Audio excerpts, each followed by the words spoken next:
प्रदीप शर्मा जी ने अपनी एक स्पीच में कहा था कि अपनी ड्यूटी के दौरान अगर 2 गोली में विरार की तरफ चला देता तो शायद आज वहां से गुंडागर्दी समाप्त हो जाती। अब इसके जवाब में प्रवीणा ठाकुर जी ने कहा है कि क्या वो 2 गोलियां मेरे पति के लिए थी, क्या वो मेरी मांग उजाड़ना चाहते हैं या फिर मेरे बेटे के लिए है जो मेरी गोद सुनी करना चाहते हैं। इस पर आपका क्या कहना है? सबसे पहले तो आपके चैनल के माध्यम से मैं प्रवीणा ठाकुर को बोलना चाहूँगी कि आज आपको याद आया ये बात, आपके सुहाग के बारे में, आपकी मांग के बारे में या आपकी कोख के बारे में आज आपको ये बात याद है। जब वडराई प्रकरण हुआ था, पूरे गांव का गांव उजाड़ दिया गया था। वडराई प्रकरण के बारे में अगर कोई नहीं जानता है तो मैं बता दूं कि वहाँ पे नरसंहार हुआ था, पूरे गांव के गांव को मारा गया था। तब कहाँ थी प्रवीणा मैडम, कहाँ था प्रवीणा मैडम का दर्द?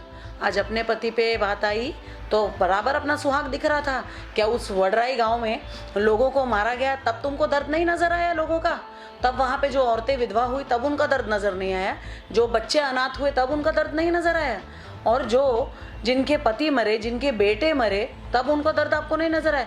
जिस प्रेग्नेंट औरत का, जो 9 महीने प्रेग्नेंट औरत थी, उसका पेट फाड़ कर बच्चा बाहर निकाला गया, क्या उस औरत का दर्द नहीं नजर आया? वो बच्चा तो जन्मने से पहले ही अपनी माँ को खो चुका था और वो औरत बच्चा पैदा करने के पहले अपनी गोद उजाड़ चुकी थी। तब तुमको उस औरत का दर्द नजर नहीं आया? जब यहाँ पर लोगों को तुम मार रहे थे वसई विरार में और इस पूरे क्षेत्र में जब तुम लोगों का मर्डर कर रहे थे, तुम्हारे लोग जब यहाँ लोगों को मार रहे थे तब लोगों का दर्द नहीं आया? क्या प्रवीण धुले जी की माँ का गोद उजड़ा नहीं? आज प्रवीण धुले के को जब मर्डर हुआ उनका, तो क्या उनकी माँ की गोद सुनी नहीं हुई? क्या उनका भाई नहीं थे? उनके भी भाई थे, उनके भाइयों ने भी अपने भाई को खोया है, उनकी माँ ने अपने बेटे को खोया है। तो क्या प्रवीण धुले का परिवार नहीं था? नवलीन कुमार मैडम के तो दोनों बच्चे अनाथ हो गए नवलीन कुमार मैडम का मर्डर होते ही, तो क्या उनका परिवार नहीं था? तो जब लोगों के साथ हुआ तो तुमको दर्द नहीं आया?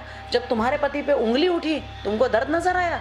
लोगों की मर्डर करके जब लोगों के ज़मीन कब्जा कर रहे थे तब तुमको दर्द नज़र नहीं आया? तब तुम्हारा दर्द सब गायब था।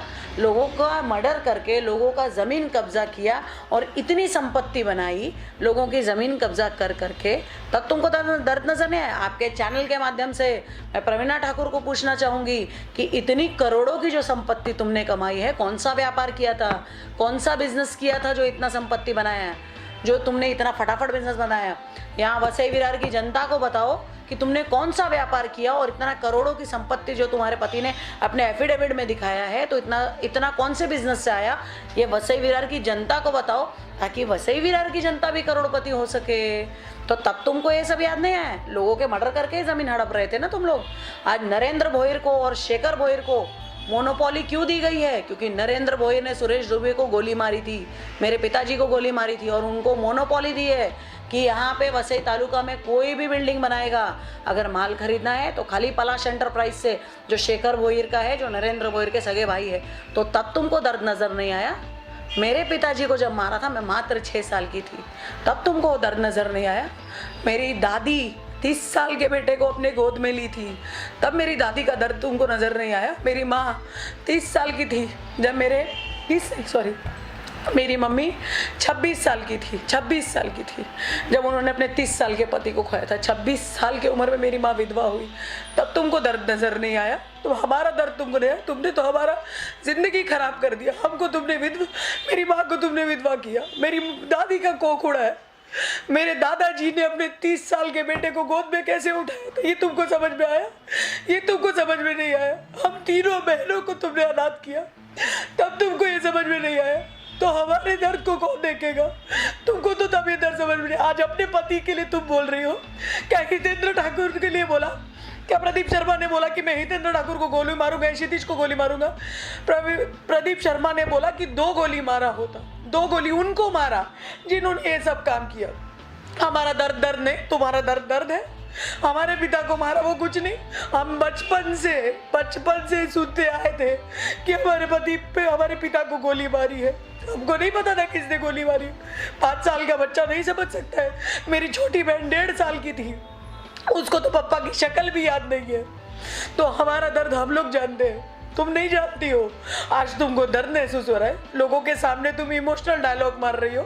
लोगों के सामने इमोशनल डायलॉग मार के तुम वोट का मजा कर रहे हो। वोट के लिए तुमको याद आ रहा है। लेकिन दर्द उसको मालूम है जिसने खोया है। तुमको दर्द नहीं मालूम क्योंकि तुमने अभी तक खोया नहीं है। और तुम चिंता मत करो, ये मेरे भगवान से मेरी ख्वाहिश है। सच में तुमने बोला ना कि सुदर्शन कृष्ण तुम्हारे फेवर में खड़े, तो मैं बोलती हूँ मेरा कृष्ण, मेरा भगवान मेरे साथ है।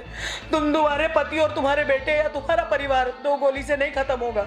तुम लोग सड़ सड़ के मरोगे। तुम लोग क्यों हाय लगेगी मेरे परिवार की, मेरी माँ की, मेरी दादी की, मेरे पूरे वसई तालुका के जिनके परिवार को तुमने मारा है, उन सबकी हाय लगेगी तुम लोग को। और तुम लोग सड़ सड़ के मरोगे, रेंग रेंग के मरोगे। गली से चुनाव का प्रचार का शुरू किया था ना तुमने, चुनाव जीतने के लिए राजा की तरह बैठते थे। आज फिर गलियों तक तुम आ चुके हो, फिर तुम लोग गलियां गलियां घूम रहे हो। क्यों घूम रहे हो? क्योंकि सर्वसामान्य लोगों की हाय तुमको लगी है, और यही हाय तुमको, तुम इलेक्शन हारोगे और तुम लोगों का सर्वनाश हो जाएगा। ये मेरी भगवान से दुआ है और ये मेरी बद्दुआ है तुम लोगों के लिए। स्टॉप करिए थोड़ी देर।